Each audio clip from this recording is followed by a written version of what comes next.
Thank you for listening to the Advancing Excellence podcast. This episode was recorded at World of Concrete 2026 in Las Vegas. Joining the podcast, we welcome back Mike Schneider to discuss a very important topic for the construction industry, prioritizing mental health and well-being. Join me as we begin the podcast.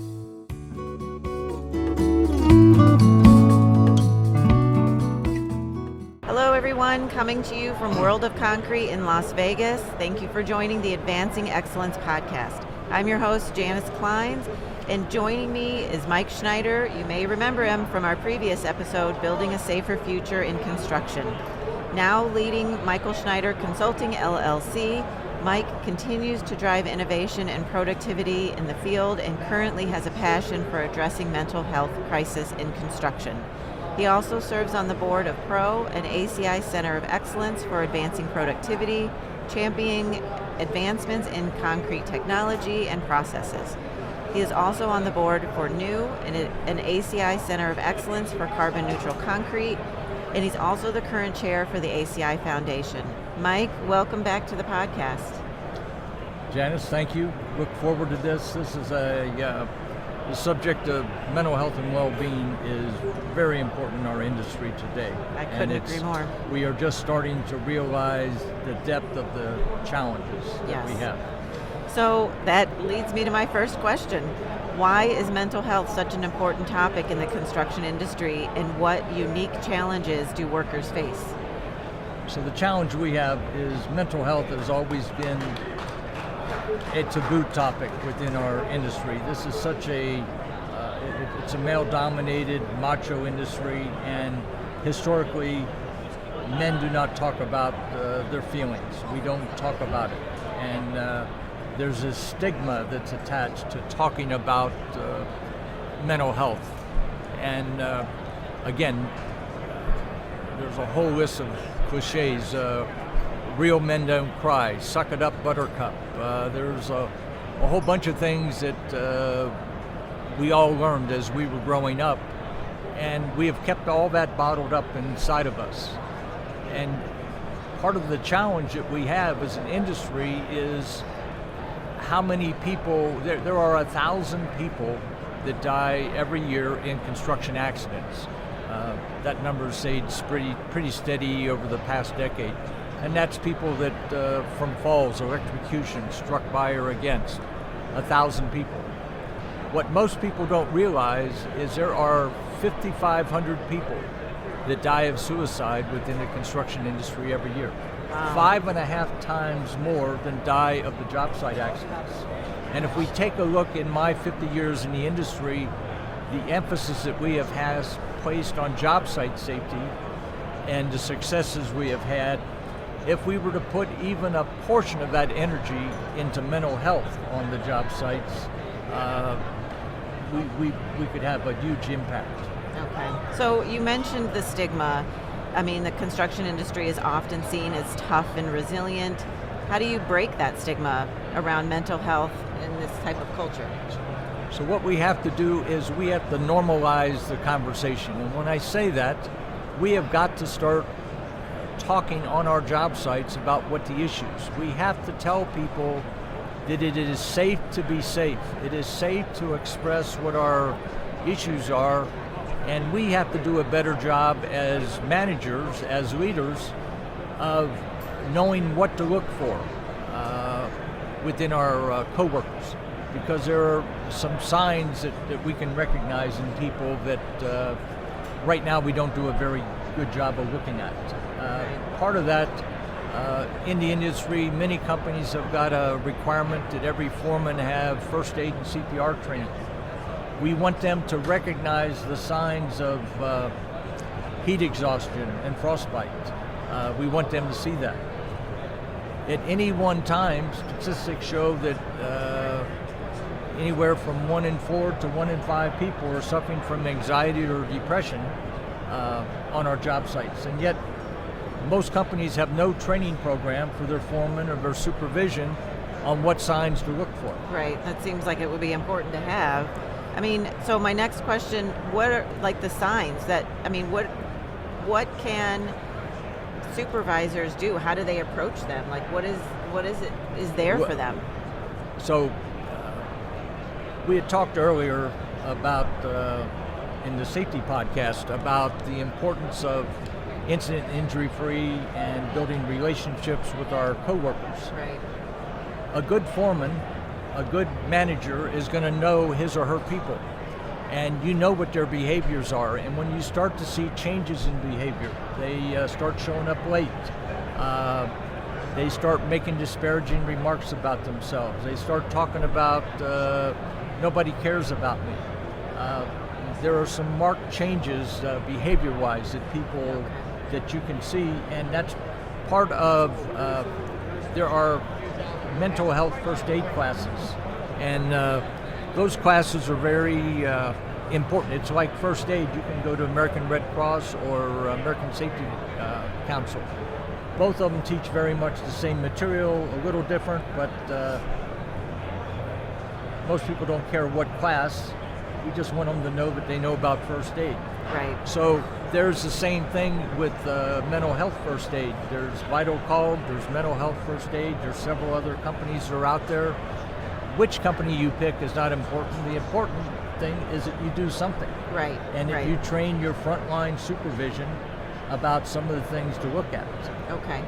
So construction work can obviously be physical and mentally demanding. How can workers and leaders manage stress and prevent burnout? So stress is very important. It is a fact of this business. The schedules that we agree to, the quality demands, people being away from their families creates a lot of stress in their personal relationships. Again, if you are on a well-run project where there is schedules, there are processes, we try to control the overtime. A big factor is fatigue.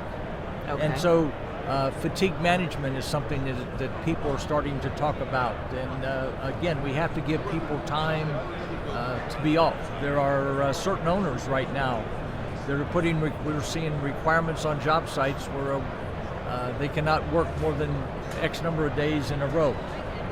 So they have to, a lot of projects are working 6 or 7 days a week. But you have to have a process where you can tell how many hours people have had, and they are only allowed, you can't work 2 weekends in a row. You have to have some time off in between. So those are some things that we can do to manage that stress. And the other thing is just to have conversations. We have to encourage our coworkers, if you are having challenges, it is safe, it is okay to talk to your fellow coworker or to your foreman or boss about that. Okay, so that kind of leads me into my next question. With the long hours, tight deadlines, and pressure to meet project goals, how does this impact mental health in the construction industry? Well, people get tired. It is, I can speak personally. I've been on some projects that were very schedule driven. And right now we have a shortage in our industry of coworkers. And so the schedules aren't getting any longer. We still have to have these compressed schedules. And so what we as contractors are doing to make up for that, the people we have are working more hours. And it's sort of we create our own problem. We haven't been able to get enough people into the industry. And so that stress is built in, and part of we have to try and manage that and create an atmosphere out there where just general working conditions. We're on some projects now where the owner is saying we want flush toilets. Again, some of the amenities that are out there that people want to be the employer or the project of choice, and you do that by the little things. Yes. Having lunch tents out of the environment where somebody can eat their lunch, trying to manage the hours, parking lots and transportation to and from the job from the parking lots. Those are the little things that the craft workers look at, and that appreciation for doing a job. Okay. So what are some barriers construction workers face when seeking mental health support? How can companies make resources more accessible for them? So one of the big things that I have seen over the past 2 years as I have talked to groups about this is a lot of people are not even aware of what the resources are. And there are a tremendous number of resources out there for people to use, but if we don't know they're there, they can't make the call. Right. 988 is a 24-hour suicide hotline. As I have given talks, I find that between 40 and 50%, when I ask the question, how many of you know what 988 is? 40 to 50% raise their hand. Really? Wow. The rest don't know. And so we have a big education process or issue out there. We need to let people know what those resources are. There's something called Construction Industry Alliance for Suicide Prevention. Again, strictly construction industry based. They have some tremendous work product out there if you go to their website, but if people are not aware it's out there, we don't know. Right, and we'll link for our listeners. We'll have these links in the description of this podcast. And so there are several groups out there that have that kind of information. The other thing is for the employers, what are you doing with your EAPs, employee assistance programs?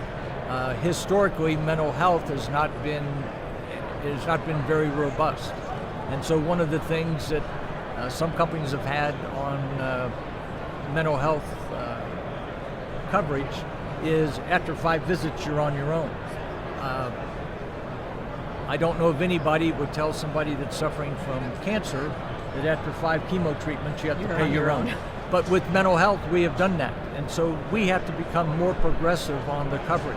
Right. Some companies don't cover children, and yet if we take a look at today's the challenges that the youth of today have between cell phones and social media, the demand for therapists is greater than it's ever been. So again, what are we as employers doing to let those resources be known?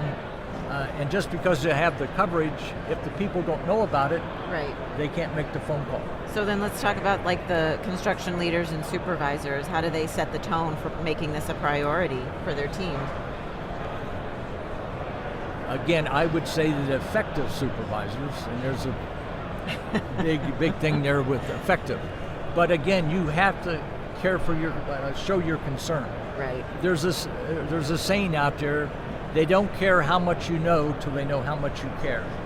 And we as leaders, we as foremen out there, or managers of a department, we have to show our care and concern.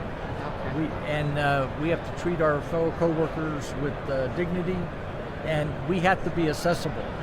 And so, again, if you know your people and you have that relationship, when Johnny or Susie or Rodrigo has a problem, they know they can pick up a phone and call their foreman and talk about it. And get help.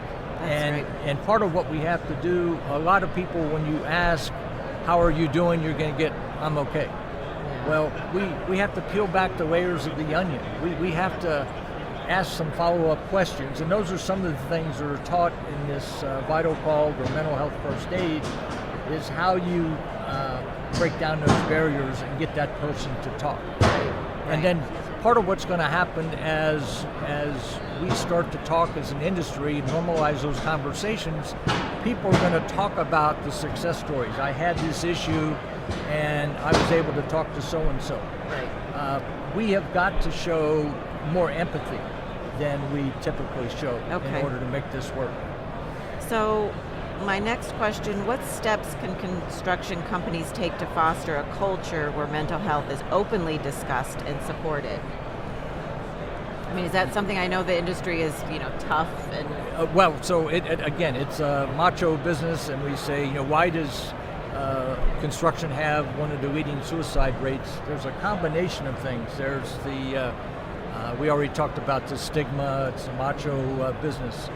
Long hours, lots of people away from home, so you got that separation. Veterans have their own challenges from what they've had over the years, and so there's a lot of veterans in our industry.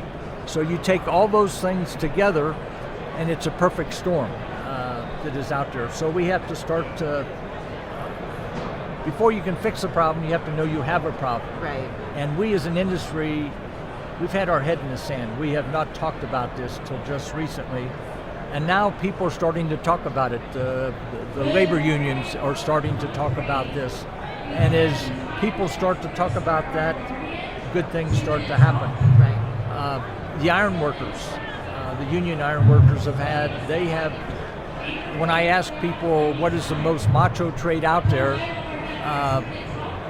overwhelmingly the response is iron workers.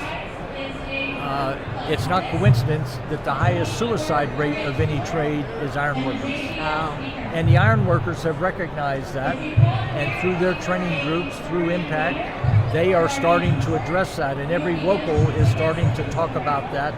And when the toughest guys start to talk about this, people realize, hey, this is an issue and there are solutions on what we have to do. So my last question, where do you see the future of mental health awareness in the construction industry, and what innovations or programs are you most excited about? I'm excited that we are actually talking about this. What does success look like? It's when that suicide rate comes down, but we're going to get there. We have done a lot. If somebody breaks their arm or has pneumonia, we talk about it. Yeah. When somebody's got a mental health issue, we do not talk about it historically. And so it's got to be where we are talking about mental health issues just like we talk about broken arms or pneumonia. And we are able to normalize that conversation, we will make some progress. There is a organization, it's an annual meeting called the Working Mind Summit. Again, is just for the construction industry. It's professionals in the industry and contractors coming together. Okay.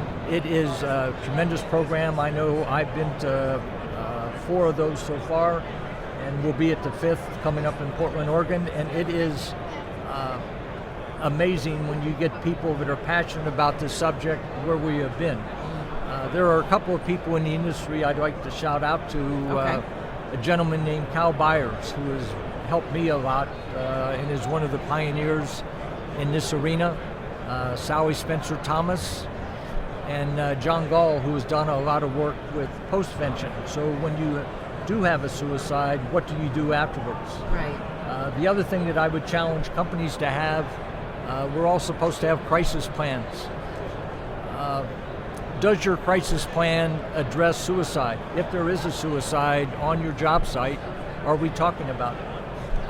And what do you, again, how does your organization respond? What kind of care do you have for the people that are affected? So that crisis management plan is very important. The other thing is just our nomenclature.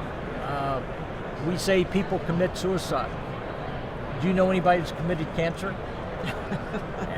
And as soon as we use the word commit, there's like a negative connotation. Right. Yeah. And we need to change our language. For me personally, that's been hard for years.